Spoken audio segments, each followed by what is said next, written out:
Welcome to this overview of the August 2025 brief, Implementing MTSS in Secondary Schools, Strategies from Research in the Field. The brief was written by staff at SERV at the University of North Carolina, Greensboro, and issued as part of SERV's work as the Southeast Region 5 Comprehensive Center, and prior to that, the Region 6 Comprehensive Center. Your presenters today are Samantha Durrance and myself, Bridget Johnson. Both of us have experience with MTSS implementation in schools prior to coming to SERV. Full bios and contact information can be found at the end of this presentation. SERV is a nonprofit organization affiliated with the University of North Carolina, Greensboro. We provide a wide range of services, including evaluation and customized support. Our staff bring a unique blend of expertise to the table, and most have been educators at the school, district, or state levels, sometimes all of the above. In 2022 and 2023, SERV, as the Region 6 Comprehensive Center, or RC6, conducted interviews with educators across South Carolina to examine MTSS implementation in their districts and identify successes, challenges, and needs for additional support. Various challenges with MTSS implementation in secondary schools arose as a common theme from these interviews, and SERV decided to examine the current state of research on secondary MTSS implementation to try and identify some strategies that could help schools and districts overcome those challenges. This led to our original brief on secondary MTSS called Implementing MTSS in Secondary Schools, Challenges and Strategies, which was published in 2023.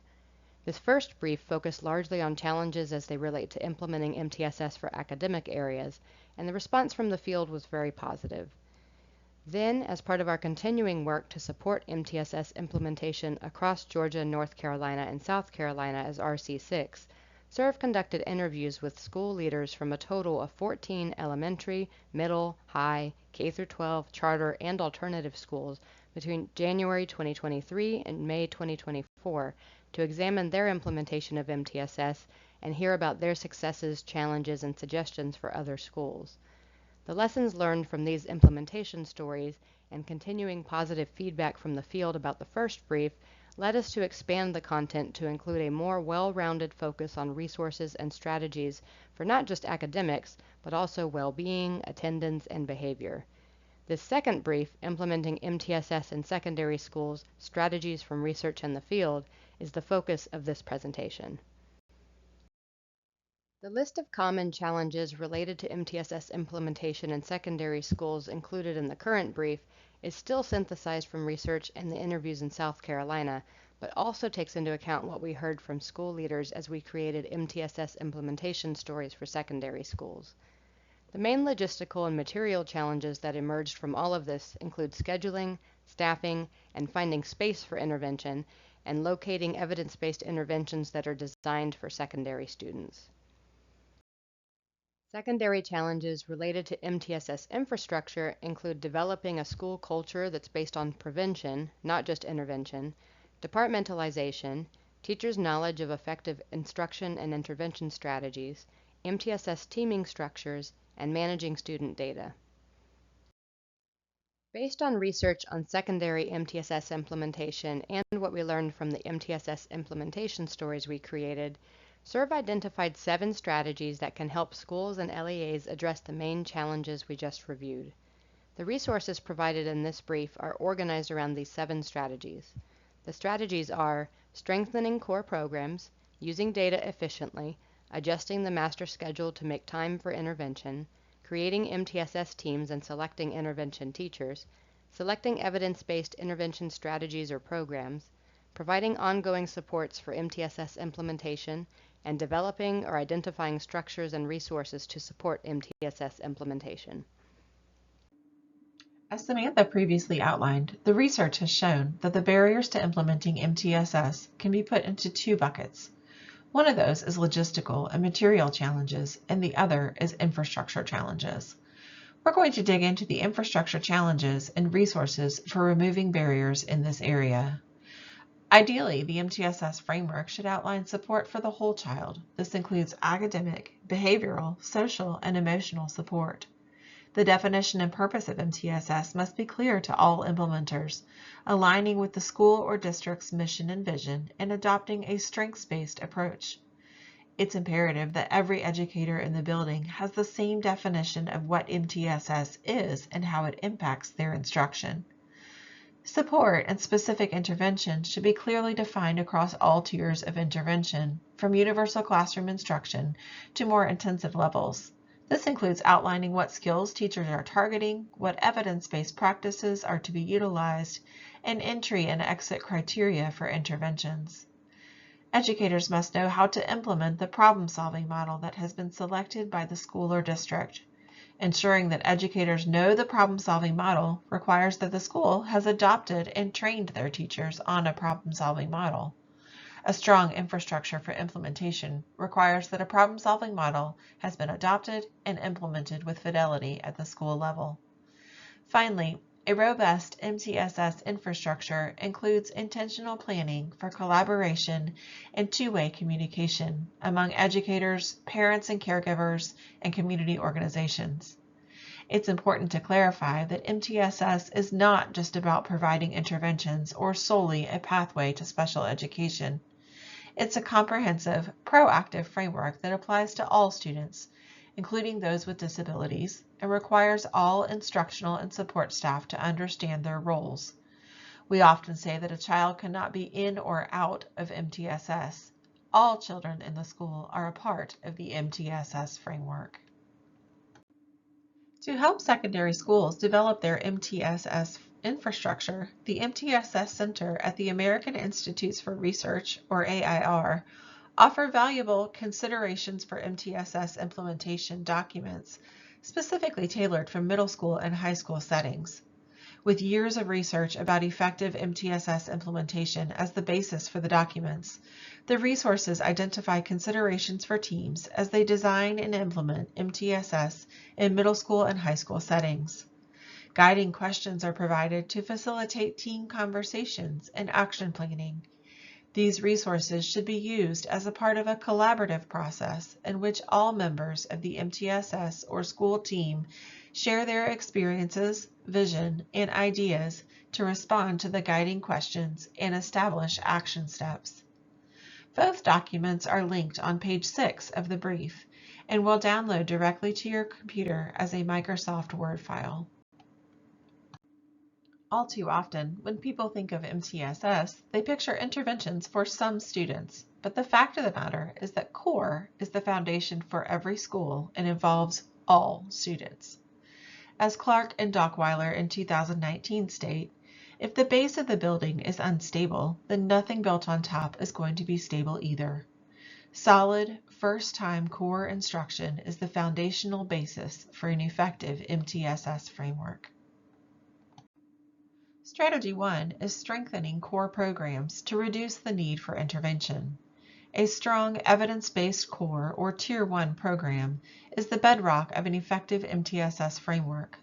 Most schools do not have the capacity to provide Tier 2 or 3 intervention to a majority of students. Thus, a strong core is essential.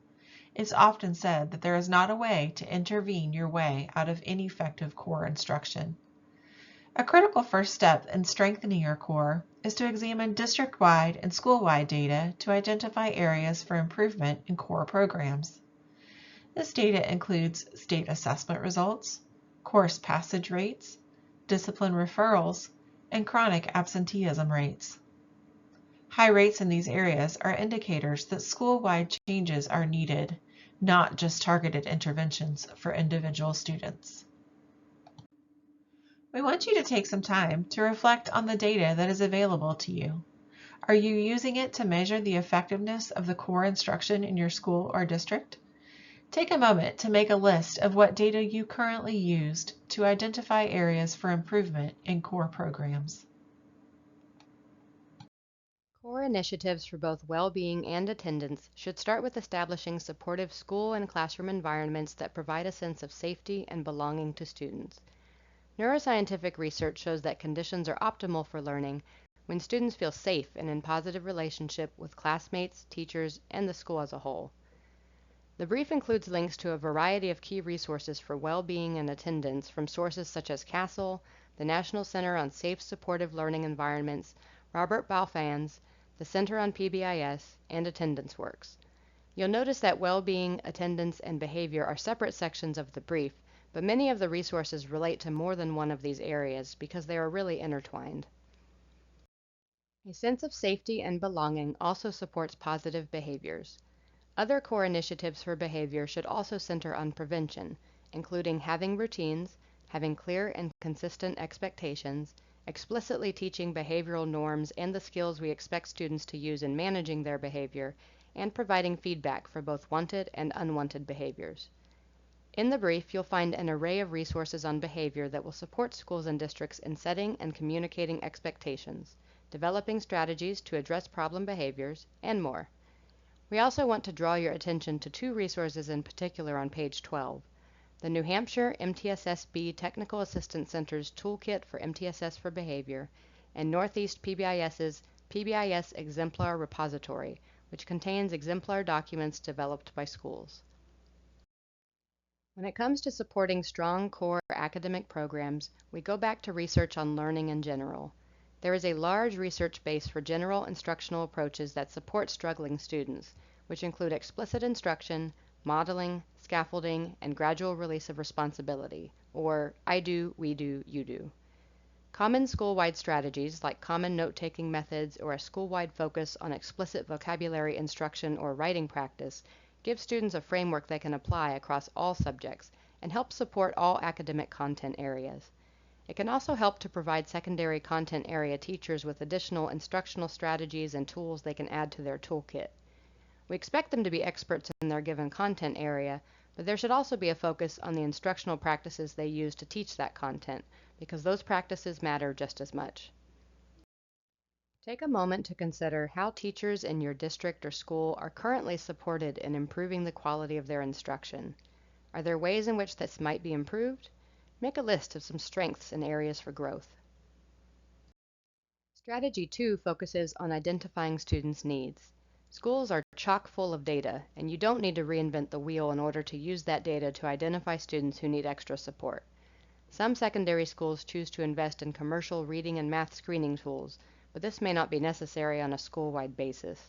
The same school-level data you use to identify areas of improvement in core programs can be used at the student level to identify those who need additional support with academics, behavior, social and emotional skills, or attendance. Knowing your needs is necessary to figure out how intervention will work in your setting. Screeners for social and emotional skills and mental health can be the most challenging to select, and finding screening tools for secondary students can be a little more difficult in general. You can find several sources for screening tools for behavior, mental health, socio-emotional screening, and more on page 15 of the brief. There are also two excellent and free adolescent reading screeners in a call-out box on page 16. One common way to triangulate data in secondary schools is to use an early warning system, or EWS, that combines selected attendance, behavior, and coursework data, or ABC data, to flag the students who are most at risk of not completing high school. Commonly used sources for data include absence and tardy counts, discipline referrals, and course grades and test scores, but the best type of data will vary according to each school's context. There are many different guides out there for establishing an EWS. We feel the best starting place is to review the documents linked on page 16 of the brief.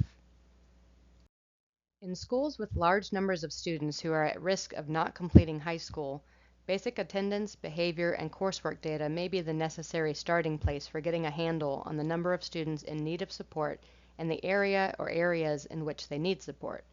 Some schools and districts do have more bandwidth or access to more detailed student data that they can use to drill down into student-specific skill needs. Take a moment to consider how your district or school currently identifies students in need of support. Consider what data is used, how is the data triangulated, and how well are the current methods working. Now we're going to transition to Strategy 3. Adjust the master schedule to make time for intervention. The master schedule is the administrative commitment to providing time and space for MTSS team functions. We reference this quote from Clark and Dockweiler because we believe that making time for intervention is a crucial part of the success of a secondary MTSS infrastructure. As a former school administrator, I recognize that modifying the master schedule is a significant administrative task. However, it's essential to provide time and space for MTSS functions, including interventions and team meetings. It is the difference between hoping MTSS will happen in teachers' planning period and making it happen with structures and time allotted. Intervention should ideally occur during school hours to prevent barriers like transportation and to ensure consistent access for students and teachers. Options include a dedicated block for intervention and enrichment, often called flex time, power hour, or win time. Using an elective period, homeroom, extended lunch, or partitioning instructional blocks into core instruction and intervention. Page 18 of the secondary MTSS brief provides a great definition of each of these intervention or enrichment blocks. It's also crucial to allocate time for data analysis and collaborative planning for teachers within the schedule. When teachers have a set time with a dedicated purpose of data analysis, we are demonstrating the importance of the task, and it becomes a part of the infrastructure of an MTSS framework. We want to point you to Appendix F of the secondary MTSS brief. Starting on page 39, you'll find 11 different sample schedules from secondary schools. These are provided so you get a wide range of examples and might gain some inspiration from others who have successfully changed their master schedule to make room for intervention. Think about your school's current master schedule. How does your school currently make time for student supports, and how well has that been working? Strategy 4 involves the personnel involved in MTSS. Before we go into two different models for staffing MTSS, we want to reiterate that MTSS implementation is a whole school responsibility, not just for school leaders and certain intervention teachers. The departmentalized nature of secondary schools requires fostering a mindset that every student is the responsibility of every teacher. This is a mind shift for many, but a crucial shift that will help make MTSS successful at the secondary level. One effective approach for assigning personnel to MTSS is the case manager model, where specific educators, such as one per grade level, manage a designated group of students, tracking their progress, collecting data, and communicating with parents and teachers. An MTSS leader or chair oversees the overall implementation. The second approach is for schools to form multiple teams with specific functions, such as a school leadership team, a data team, and an individual problem-solving team, to divide responsibilities and facilitate MTSS implementation. There isn't a right or wrong approach. Each school will build what is best for their setting and the unique needs of their students and staff. Let's take a deeper look at both of these approaches. As mentioned previously, there are two common models for MTSS teams: the case manager model and a model where multiple teams each serve specific functions related to MTSS implementation. More details of these models, as well as real-world examples from secondary schools, can be found in the brief on page 96.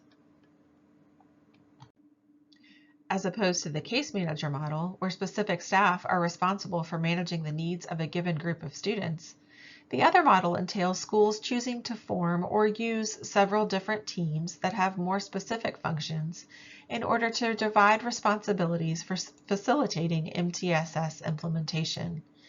Different sources suggest organizing these teams in slightly different ways, but there tend to be some commonalities in each team's purpose and suggested membership. This table demonstrates how three teams, all working towards effective MTSS implementation, serve common but different purposes. On the left, the school leadership team's role in MTSS implementation is school-wide problem solving, examining the effectiveness of all tiers. Ideally, this would include academics, behavior, and attendance. The middle column describes the data or problem solving team, This team is responsible for matching students to supplemental interventions, or Tier 2. They also are responsible for evaluating the effectiveness of interventions that are in place. This team is always asking, is what we're doing working for students who may need additional support? The right column is your individual problem-solving team. This group provides intensive problem solving at the individual student level. They too are consistently evaluating if the interventions that have been put in place are effective. Through our work in the field with interviews and focus groups, we've heard a few quotes that we thought embodied the importance of a school culture that works collaboratively to do what is best for all students. Take a minute to read quotes from educators who have found success in the implementation of an MTSS framework. Take a minute to think and reflect on who in your building leads MTSS. Is it one person? Is it a team? What role do they play? And how could it be strengthened? Many evidence-based interventions for either well-being, attendance, or behavior can actually target multiple areas, or all three. Determining the root cause of attendance issues or behavior is often necessary for determining the right intervention to target the issue, so that investigation needs to be the first step. Many students who face challenges with well-being, attendance, or behavior benefit from the explicit teaching of social, emotional, and academic behavioral skills. Psychologist Ross Greene, the author of books that include The Explosive Child and the creator of Lives in the Balance, an organization that promotes positive and collaborative disciplinary practices, is well known for the quote, "Kids do well if they can." Kids who don't have the skills needed to be successful in the academic environment need to be taught those skills. One way to do that is through social academic instructional groups, or SAIG. You can find more information about that and a link to open access materials on page 23 of the brief. Check in, check out, and check and connect are well-known evidence-based interventions that support well-being, attendance, and behavior. Mentoring can also serve this purpose. For students who demonstrate mental health needs that can't be met in the school setting, a referral to community resources might be needed. There's a lot of research to guide us when it comes to academic intervention. In secondary grades, reading intervention that focuses on advanced word study, including morphology, fluency, vocabulary, comprehension, and supports for motivation has been shown to be the most effective. For math, intervention should use visual representations to support and link the concrete to the abstract, and the focus should be on shoring up students' understanding of rational numbers, solving word problems, and strengthening basic arithmetic fluency. Intervention in both subjects will support student success in science and social studies as well. Finally, schools need to support teachers in learning how to fill gaps in foundational skills through core instruction and Tier 2 supports within the classroom. Consider how well your current interventions are working. How do you know the extent to which they are or are not supporting student success? MTSS that works well requires buy-in from all school staff, not just leadership and those who provide intervention. It can be very helpful for educators to see examples of what MTSS can look like in practice rather than just exploring it theoretically. The school MTSS implementation stories SERV created can really help make MTSS tangible. There are also several options for free, self-paced online modules that can help cover the basics when training school staff. School and district leaders need to make sure they are clear about the specific roles and responsibilities for staff across the school or district as they relate to MTSS, and that these are written down for easy reference. It's also important to make sure that training on MTSS is not one and done.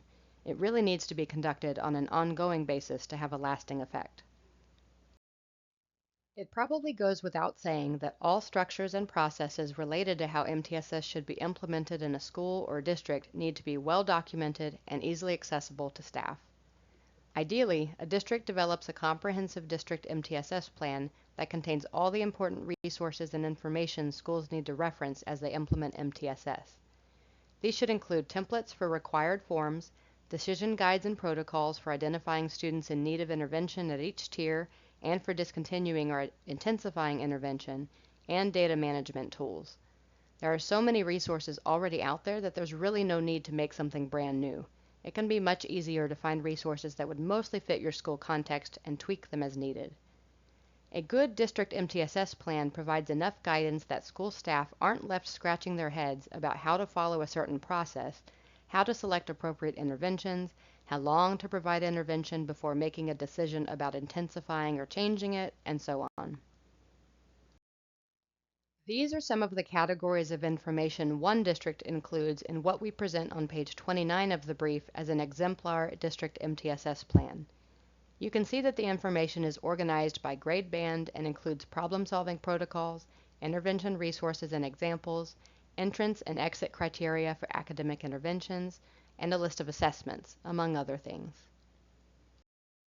This district's MTSS plan also gets down into the nitty-gritty by providing guidance regarding which assessments should be used for screening versus progress monitoring. The MTSS plan also provides guidance on which interventions should be used for different levels of support, Tier 1, Tier 2, or Tier 3, and for which subject.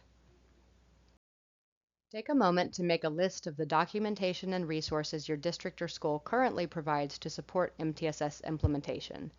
Some questions to consider include, do you know where to find them? Are they all in one central location, or are there pieces in different places? Is there room for expansion or improvement in what is currently offered? Are resources detailed enough that an inexperienced staff member could reasonably understand and start using them? You can find the full brief on SERV's website by visiting www.serv.uncg.edu, then clicking on Resources and clicking Publications, or by clicking the link on this slide. You can find the full text of the MTSS implementation stories collected by RC6 by going to www.serv.uncg.edu, clicking on Projects, and then clicking on MTSS, or by going to the link on this slide. Thank you for taking the time to review this presentation, and we hope it was helpful to you. If you have questions or comments, feel free to contact us using the email addresses on the following slides.